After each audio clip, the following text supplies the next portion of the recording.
So is there anything you would like to say to the Swarthmore community, as well as maybe your Hall of Fame class right now who are going to be watching this? Yeah, what I want to say is what I've always felt, that I am immensely grateful to the college and the influence it had in my life.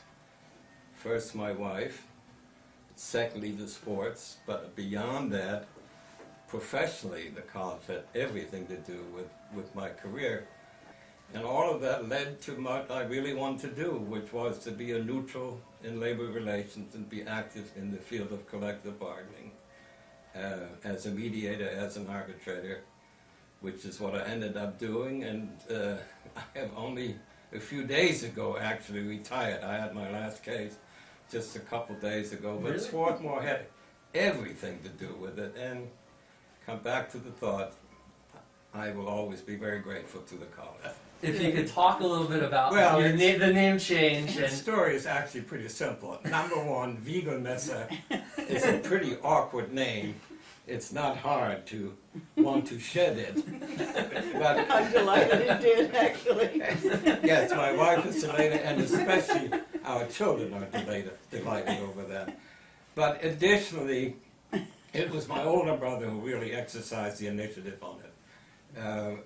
He and I were both trained to do intelligence work by virtue of our knowledge of German. So we were clearly headed for the European theater of operations, not the Pacific. And our father was still a German citizen. And the thought of being captured with this name of ours, which might have made it uncomfortable for him, led to the decision, let's change our name. And it is the last name, maiden name of our mother with a couple letters deleted.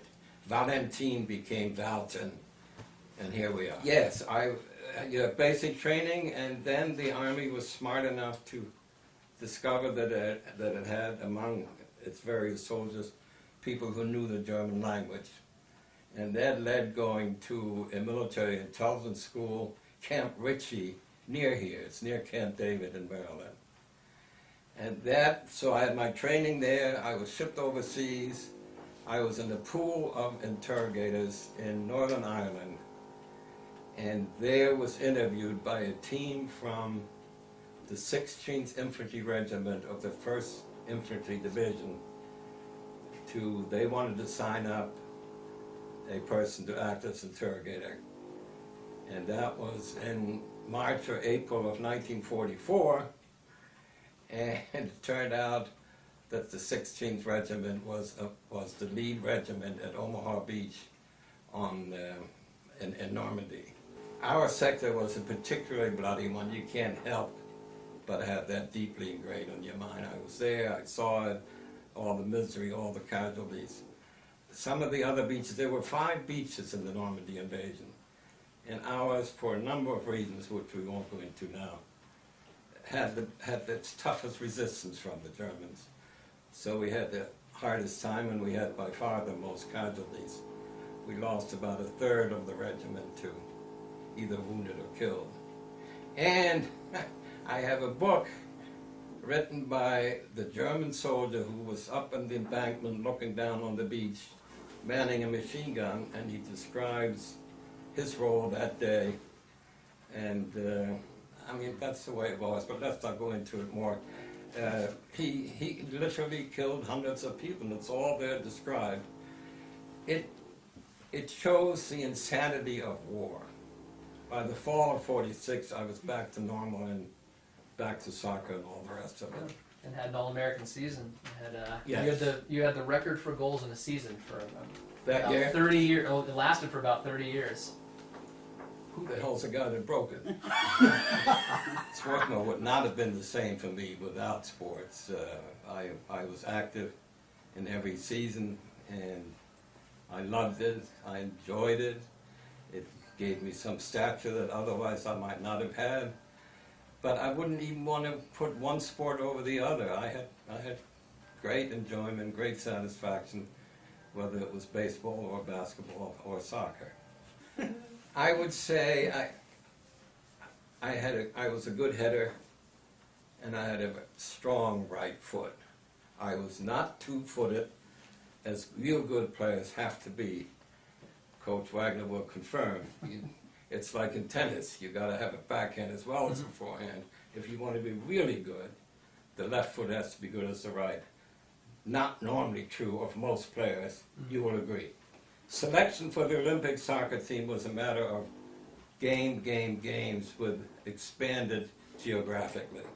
We had our first game, I think it might have been 2 or 3 or 4 colleges in the Philadelphia, Haverford and Swarthmore and maybe Villanova and Penn, I've forgotten. And then you had to make the cut. Next was you included the Philadelphia professional teams. There were 2 of them, semi-professional in those days. And another game, then Jersey, then New York, and then New England. And if you survived the cuts, then in the end, you were part of the Eastern squad.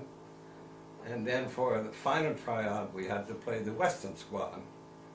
And that was in St. Louis. That ended in a 1-1 tie.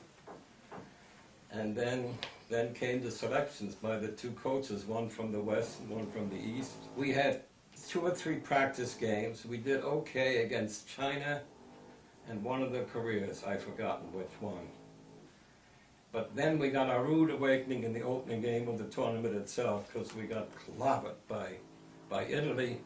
And Italy, by the way, won the tournament, won the Olympics in 1948. And then we went some on exhibition games in smaller nations like Norway and Ireland, and we got badly defeated there too. All of it leads to what you have to recognize, which in all modesty I should say, soccer was not yet a national sport here. It did not draw the top athletes. I honestly do not believe that nowadays I would make the Olympic teams watching the national players play. But that's the way it was then. And then finally, however, we won one. The state of Israel had just been formed, and they sent their soccer team to various countries, not to satisfy soccer fans, but to generate some money for this new state. And we had a game at Shai Park, and I think about 20,000 people were there. She was among them. And we won. We won 4-1 against Israel. And that's the last time the Olympic team got together. Was the only You fan scored, there for correct? the American team. I did score in that game, yes.